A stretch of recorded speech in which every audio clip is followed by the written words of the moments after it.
মধ্যপ্রাচ্য জুড়ে যুদ্ধের প্রভাব এখন বিশ্ব অর্থনীতিতেও। একদিকে ইরানের নতুন সর্বোচ্চ নেতা মুস্তফা খামেনিকে সরাসরি হুমকি দিয়েছেন ইসরায়েলের প্রধানমন্ত্রী বেনিয়ামিন নেতানিয়াহু। অন্যদিকে বিশ্ববাজারে তেলের সরবরাহ স্বাভাবিক রাখতে রাশিয়ার উপর থেকে নিষেধাজ্ঞা শিথিলের সিদ্ধান্ত নিয়েছে ওয়াশিংটন। বিস্তারিত তাফসির ফিজার রিপোর্টে।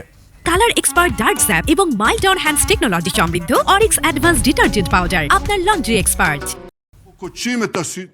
ইসরায়েলি প্রধানমন্ত্রী বেনিয়ামিন নেতানিয়াহু এক সংবাদ সম্মেলনে সরাসরি হুঁশিয়ারি দিয়েছেন ইরানের নবনিযুক্ত সর্বোচ্চ নেতা মোস্তফা খামেনিকে। তিনি খামেনিকে বিপ্লবী গার্ড বাহিনীর হাতের পুতুল বলে অভিহিত করেন। নেতানিয়াহু দাবি করেছেন, ইসরায়েলি হামলায় ইতিমধ্যে ইরানের শীর্ষ পরমাণু বিজ্ঞানীরা প্রাণ হারিয়েছেন।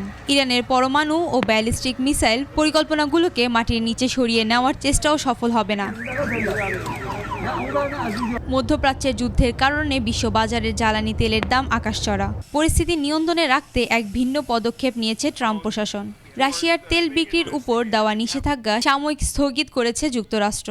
ভারতের মতো দেশগুলো যেন এই রুশ তেল কিনতে পারে সেজন্য 30 দিনের বিশেষ ছাড় দেওয়া হয়েছে।